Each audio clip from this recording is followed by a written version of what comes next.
sakit ini di gigi sebenarnya. Bukan karena khusyuk. Ya. Bisa Pak? Bisa dipahami ya? Ada silakan ini. Kita sudah langsung sesi tanya jawab ini, meskipun belum dipersilakan moderator. Ada dari pihak yang juga silakan. Ada yang mau ditanyakan? Apapun tentang basmalah dijahalkan, basmalah disirkan, basmalah tidak dibaca, maka yang penting baca Al-Fatihah. Pak Imam yang penting baca Al-Fatihah.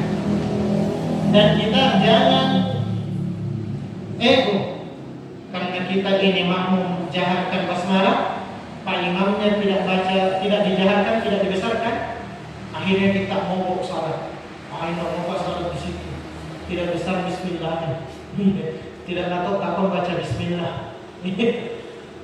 Karena semuanya benar juga, semua ada landasannya dan semuanya pernah dilakukan oleh Rasulullah SAW. Adapun kenapa sampai ada yang besar bismillahnya, ada yang kecil bismillahnya, ada yang tidak baca bismillah? Karena kita harus memilih. Kita harus memilih. Tidak mungkin dipakai semuanya. Dalam satu salat maghrib misalnya dipakai semua. Allahu Akbar. Bismillahirrahmanirrahim. Bismillah. Tidak mungkin ya. Jadi harus pakai salah satunya saat kita sholat. Nah ini. Kenapa sampai seperti itu? Bismillah itu sendiri diturunkan ketika Ibnu Abbas bertanya kepada Rasulullah SAW, bagaimana cara kita untuk membedakan surah yang satu ke surah yang lainnya? Maka turunlah Bismillahirrahmanirrahim. Turunlah Bismillah. Pertanyaannya Alhamdulillahirabbil alamin. Makanya sampai Imam Malik tidak baca Bismillah kalau salat menjadi imam. Allahu Akbar. Alhamdulillahirabbil alamin. Tidak apa-apa. Tapi kalau di Tamasomo atau di Palampan kita terapkan itu, nah itu tidak boleh. Nanti tidak bilang di orang ISIS. Belajar dari mana itu? Apalagi kalau panjang kita punya ya. Iya. Itu basmalah apa termasuk surah Al-Fatihah apa gimana itu? Kalau dalam Al-Quran dia masuk surah Al-Fatihah. Ya? Dia masuk. Iya. Dia masuk menjadi ayat pertama. Jadi Al-Fatihah itu terbagi 7 ayat. Ya. Ayat pertamanya Bismillahirrahmanirrahim. Kedua, Alhamdulillahirabbil alamin. Ar-Rahmanir-Rahim. Maliki yaumiddin. Iyyaka na'budu wa iyyaka nasta'in. Ihdinas siratal mustaqim. Siratal ladzina an'amta 'alaihim ghairil maghdubi 'alaihim waladdallin. Jadi pasti dia masuk. Kita bertanya lagi, kenapa itu tidak dimasukkan dia sementara Bismillah yang lainnya itu tidak masukkan dalam surah? Jawaban pertamanya, ketika sempurna Al-Quran turun di muka bumi ini, maka Rasulullah SAW memanggil semua sahabat, kemudian beliau bacakan satu full Al-Quran dengan berbagai macam cara membaca. Tapi Bismillah selalu ditempatkan di awal Al-Fatihah, tetap menjadi ayat. Dan Bismillah yang lain itu berfungsi sebagai pemisah antara surah satu ke surah lainnya. Terus apa yang mau dipisahkan oleh surah Al-Fatihah? Sementara Al-Fatihah ini surah pertama, tidak ada surah sebelumnya. Beda dengan Al-Baqarah. Sebelum Al-Baqarah ada surah Al-Fatihah. Tidak ada pemisahnya Bismillah. Ada lagi surah yang tidak ada Bismillah, surah At-Taubah. Maka kita menunjuk sesuai yang dituliskan oleh ulama-ulama kita, tentunya melalui para tabi'in, melalui sahabat, melalui Rasulullah, maka itu yang kita ikuti. Jangan buat-buat juga, ya. Silakan. Nah, Bismillah itu ya, dia masuk dalam surah Al-Fatihah. Tapi meskipun dia masuk surah Al-Fatihah, Nabi SAW tetap biasa menggunakan Bismillah dibesarkan, biasa juga dikecilkan. Biasa juga tidak baca, meskipun dia bagian dari surah Al-Fatihah. Itu sah semua. Sah semua. Ya. Yang tidak sah itu tidak baca Al-Fatihah. Ya. Tapi dalam mazhab Imam Abu Hanifah itu yang penting baca Al-Quran. Mana dasarnya faqra'u ma tayassara minal Quran. Baca yang mudah bagimu dari Al-Quran. Yang kita tahu cuma qul huwallahu ahad. Nah, itu saja. Pak Imam juga jangan paksakan baca Yasin. Sementara kita tahunya qul a'udzu birabbin nas. Tidak boleh dipaksakan. Kapan kita paksakan? Tak kancing kita. Jamaah tidak ada tahu sambung. Kita hakim semua. Bagus kalau ada jamaahnya tahu untuk merusak salatnya, berkorban demi jamaah yang lain. Setuju kita Imam. Rukuk kifayah. Tapi dengan catatan dia ganti salatnya tadi. Dia ikut lagi sambil setelah itu setelah salat dia sempurnakan rakaatnya. Jangan setelah mengatakan rukuk kifayah setelah salam dia tidak tambah kecuali di rakaat pertama. Karena di rakaat pertama memang Pak Imamnya salah, akhirnya dia korbankan dirinya untuk menyelamatkan jamaah yang lainnya. Maka dia boleh rukuk Pak Imam. Tapi setelah itu dia akan berulang. Jangan begini saja rukuk Pak Imam. Tapi tidak akan berulang. Ada beberapa keadaan seperti itu. Karena juga terjadi di Masjid kami. Waktu kami sedang jalan-jalan ke Makassar, terjadi kejadian seperti Pak Imam pusing, ini mau ruku, mau sujud, mau duduk. Akhirnya ditegur oleh jamaah, sujud satu kali. Boleh. Tapi satu orang saja, jangan semuanya. Jangan semuanya. Dikorbankan salat kita untuk menyelamatkan salatnya jamaah yang lain. Kita korbankan. Tapi setelah itu kita ikut kembali. Setelah salat kita sempurnakan rakaatnya. Bisa dipahami Pak ya? Nah, ini gampang sebenarnya untuk menjadi Pak Imam. Gampang. Tinggal perbaiki bacaan, perbanyak hafalan, pahami sunnah-sunnahnya, pahami rukun-rukunnya. Itu saja. Silakan Pak. Ada yang mau kita tanyakan ini? Iya, silakan. Masih gerakan sholat Pak. Jadi kalau misalnya sementara sholat apabila sedang menghadapkan kita yang kondisi bencana, misalnya ada mungkin ada sesuatu yang menimpa kita, Iya. mungkin ada salah satu jemaah yang sedang sakit. Bagaimana dengan kondisi tersebut? Apakah diperbolehkan untuk keluar atau tetap melanjutkan sholat dan menyampingkan kondisi tersebut? Iya. Kondisi pertama, riwayatnya ketika Umar bin Khattab ditikam oleh Abu Lu'lu'. Itu kan baru rakaat pertama ditikam.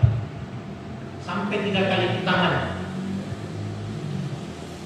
Umar bin Khattab itu tidak bisa untuk melanjutkan rakaat.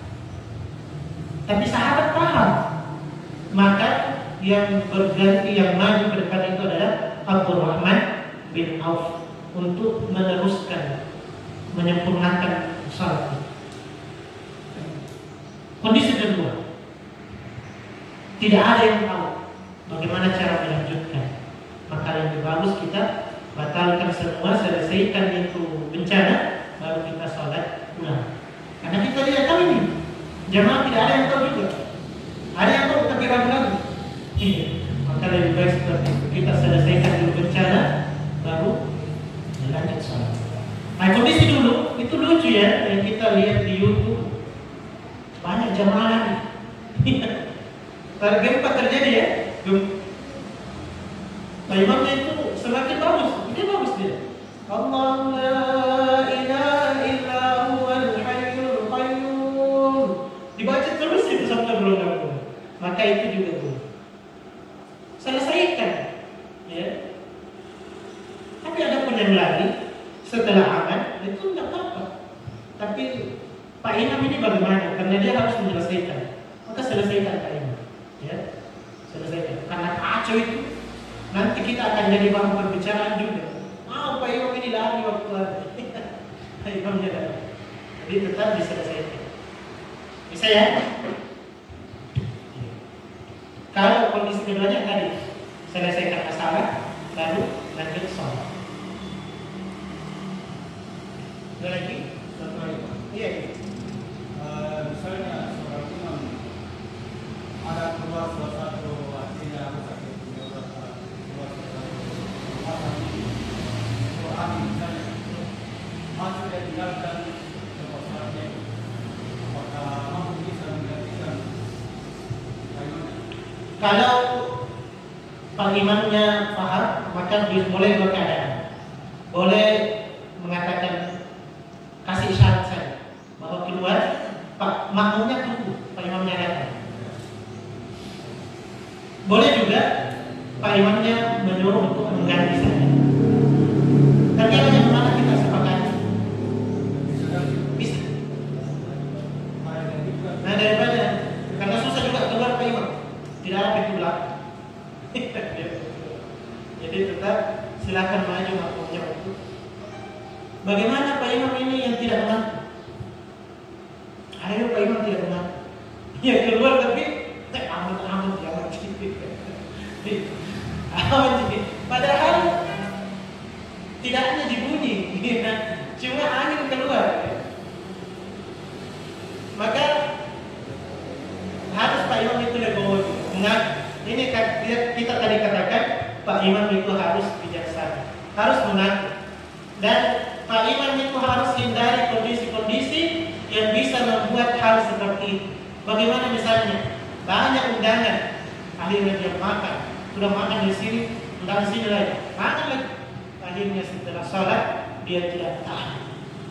Ini Pak Imam harus bijak. Meskipun tuan rumah mengatakan makan di Pak Imam, pasti niat tuan rumah seperti itu. Tapi kita sebagai Pak Imam harus tahu diri juga. Nanti ini mau sholat, ya. Kalau keluar tidak ada jemaah yang bisa mengganti. Jadi kita harus paham. Tapi kalau paham jemaahnya, alhamdulillah masyarakat kita sudah belajar juga. Maka tidak apa. Pak Imam sendiri harus bijak. Hindari kondisi-kondisi yang bisa membuat Pak Imam itu batal sholatnya. Makan kebanyakan atau apalah, minum terlalu banyak juga. Begadang yang mengantuk. Jadi diperhatikan harus bijak jadi imam. Karena pekerjaan kita itu jadi imam, meskipun kalau di masyarakat sekarang itu Pak Imam itu hanya dipandang saat sholat saja dan saat ada baca-baca, ya akikah, apalagi nikah, apalagi yang kakak. Maka kita harus bijak jadi imam. Ada lagi? Silakan. Masih banyak ya? Silakan. Seperti tadi kita bertanya masalah imamnya batal sholat, tapi dia tidak mengakui. Bagaimana sholat mengakui? Apakah sama? Sholatlah bersama mereka. Kalau benar Pak Imamnya, maka pahalanya bagi falakum walahum, bagimu dan baginya. Tapi kalau salah, maka bagimu tetap pahala, bagi Pak Imam dosa. Kayaknya sholatnya jamaah. Karena dia tidak mengaku. Pak Imamnya tidak. Kita juga tidak tahu ini. Pak Imamnya tidak mengaku. Tapi kalau mengaku di Pak Imamnya kan bisa. Atau tunggu. Tidak apa. Kalau ada kemungkinan ada pintu keluar, Pak Imamnya bisa keluar, maka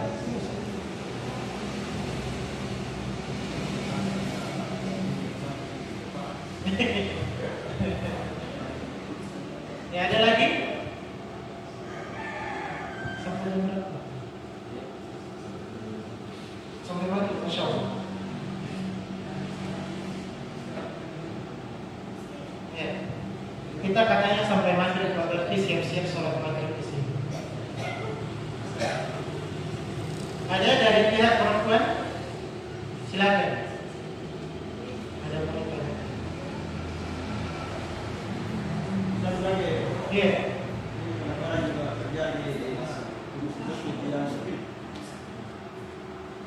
di kampung-kampung saya itu kan ya kurang.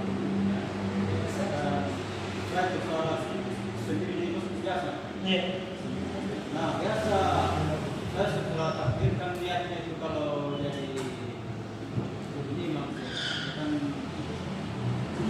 tidak bisa pergi dalam rumah pada hari berjalan keluarga.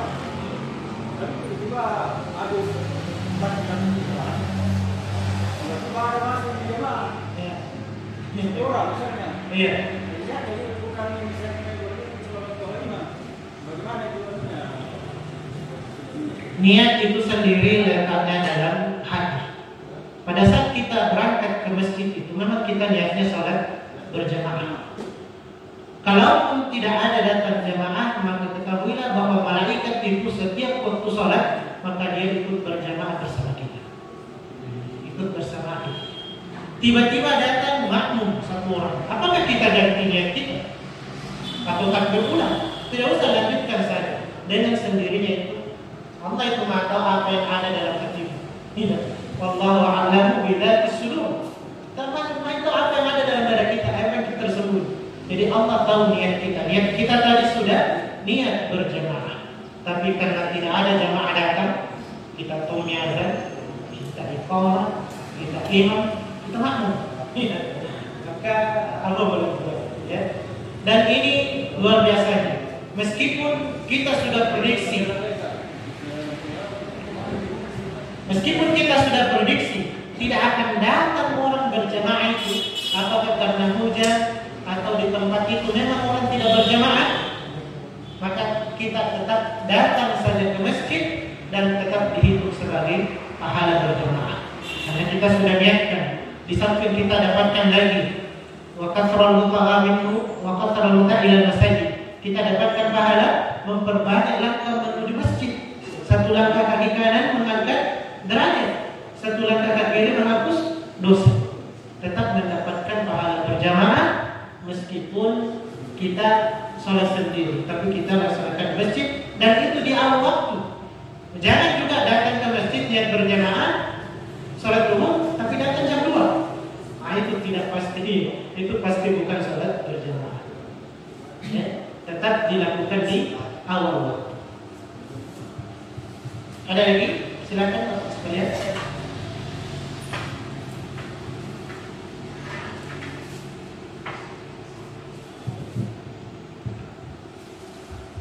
Kondisi ini harus kita dijadikan jadi imam, ya. Untuk anak muda jangan takut jadi imam. Pekerjaan paling mulia itu jadi imam.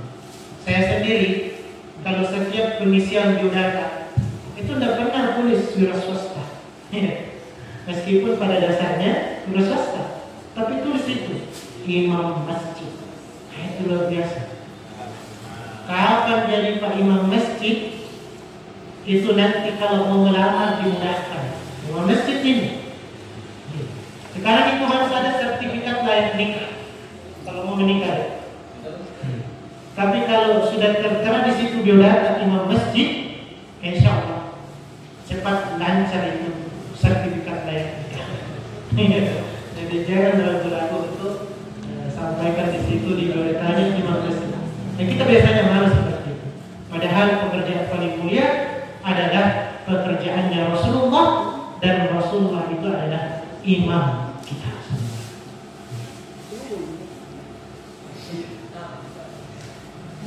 Ya, sambil kita makan-makan, ya, sambil makan tiba-tiba muncul pertanyaan bisa diajukan. Saya kira demikian. Subhanallah wa bihamdik, asyhadu an la ilaha illa anta astaghfiruka wa atubu ilaik. Saya serahkan kepada moderator.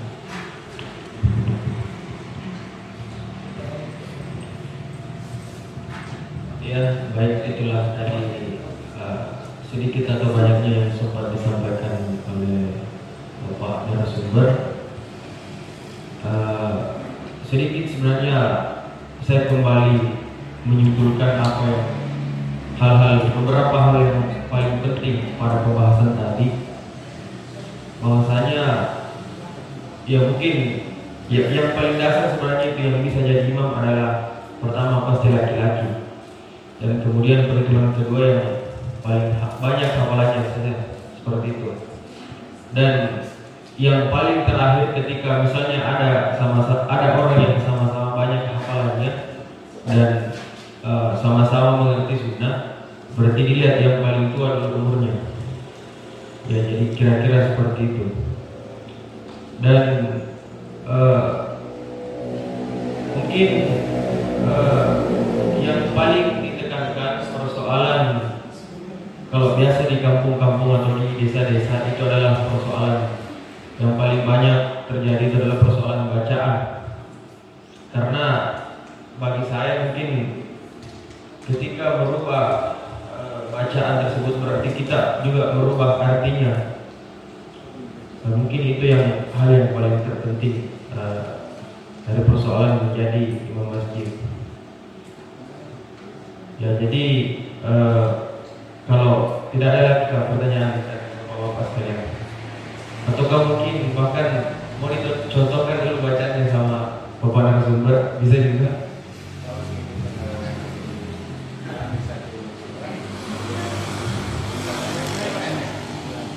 Ya. Itu sebenarnya. Kita persilakan kepada bapak narasumber.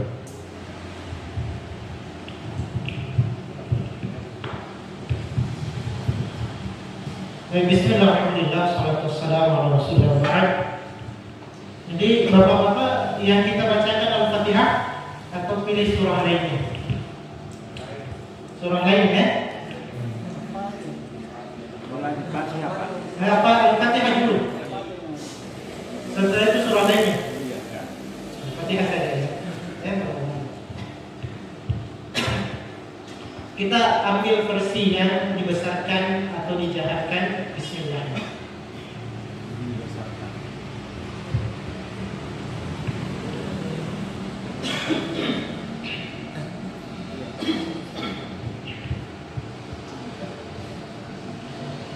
Silakan dibuka. Kalau punya Al-Quran, diperhatikan baik-baik. Ada beberapa huruf di situ yang harus kita perjelas dengan baik. Bagaimana penyebutannya? Yang punya Al-Quran silakan dibuka. Kita insya Allah hafal semua. Tapi atau yang punya HP, silakan dibuka aplikasinya.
Didengarkan saja, ada yang tepat.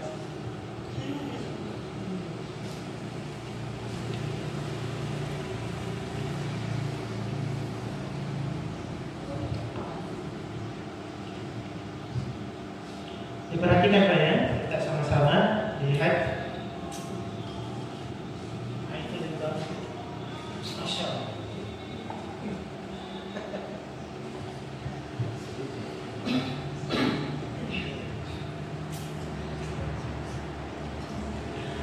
أعوذ بالله من الشيطان الرجيم. بسم الله الرحمن الرحيم.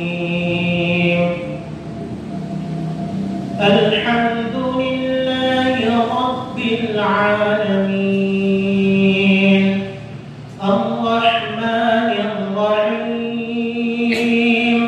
مالك يوم الدين. إياك نعبد وإياك نستعين.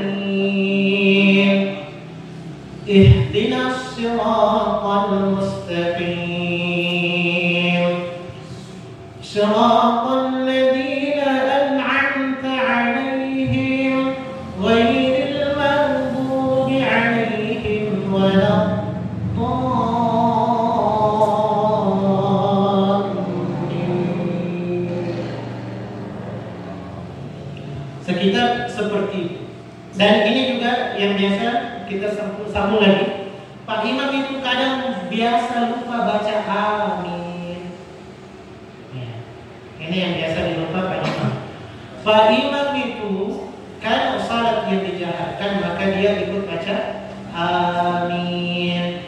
Dan makmum ikut mengatakan amin saat imam sudah mengatakan amin. Jangan dilupain Pak Imam. Kita tes ya. Ghairil maghdubi 'alaihim waladdallin.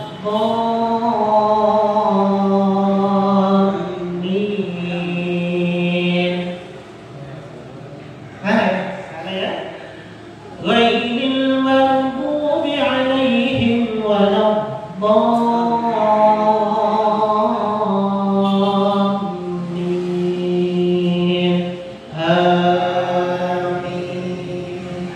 Jadi siapa yang bersamaan mewafaq tahmilahu 'ala al-imam awal 'ala al-malaikah, siapa bersamaan aminnya dengan para malaikat, ghufira lahu ma taqaddama min dhanbi, diampuni dosanya yang telah lalu. Kapan malaikat itu katakan amin? Saat Pak Imam mengatakan amin. Dan dua harokat ada minnya juga. Amin, bukan amin. Amin.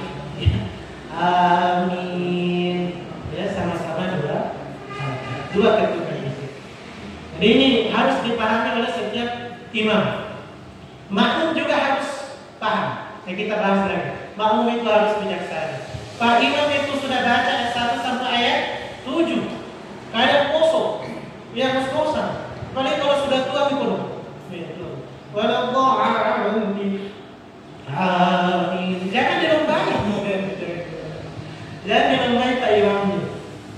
Karena kata kosong Pak Imam itu kurungnya itu ayat 1 sampai ayat 7. Tiba-tiba mau langsung amin. Ini bukan Pak Imam muda. Nah kalau Pak Imam mudanya itu sambung-sambung. Tapi kalau sudah tua mega, kita tungguin. Saat Pak Imam mengatakan amin, baru kita mengatakan amin. Sudah lama ini ditunggui Pak Imamnya tidak bilang-bilang amin. Amin saja. Itu artinya Pak Imamnya belum belajar. Ini harus dipraktekkan di masjid-masjid kita. Karena kita bukan tahu itu. Kalau masjid itu tidak baca amin Pak Imam, kan rata-rata masjid sudah pakai pengeras suara. Yang kadang Pak Imam sampai waladdallin. Tidak ada lagi. Nanti Bismillahirrahmanirrahim. Pada seharusnya dia katakan amin. Kemudian Pak Imam yang bijak, maka seharusnya setelah amin dia berhenti sejenak sekitar 3 ayat. Sekitar 3 ayat. Kita kasih kesempatan kepada makmum untuk membaca setidaknya 3 ayat surah Al-Fatihah. Bismillahirrahmanirrahim. Alhamdulillahirrahmanirrahim. Ar-Rahmanirrahim. Setidaknya. Kenapa dasarnya situ? Karena surah terpendek dalam Al-Quran adalah 3 ayat. Surah Al-Qasr, surah Al-Asr. Al-Asr juga 3 ayat. Itu 3 ayat. Jadi kita ambil situ. Kalau kalimatnya bijak. Tapi kalaupun Pak Imam itu tidak bijak, tidak belajar, belum belajar, maka makmum juga jangan mengeluh. Hai, Pak Imam ini tidak kasih kesempatan. Tidak. Bacaannya imam itu adalah bacaannya makmum. Makanya tetap dinilai sah salat. Tidak demikian ya. Kita tutup kembali. Subhanallahi wa bihamdihi, asyhadu an la ilaha illa anta, astaghfiruka wa atubu ilaik.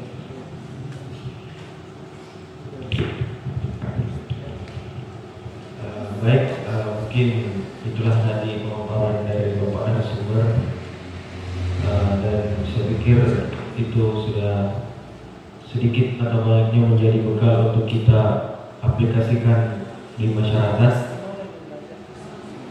Ya, sedikit tambahan yang mau lebih banyak belajar, karena saya pikir untuk belajar itu tidak ada batasan persoalan umur.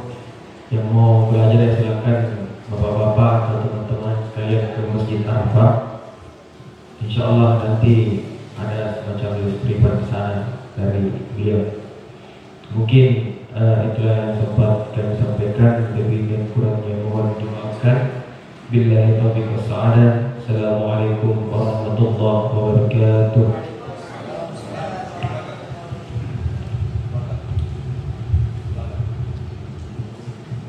Ya, mungkin selanjutnya ada penyerahan plakat kepada Bapak narasumber.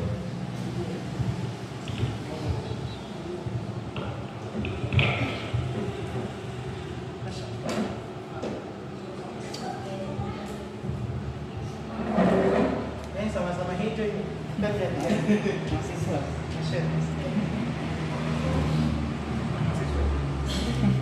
Masih mau mahasiswa.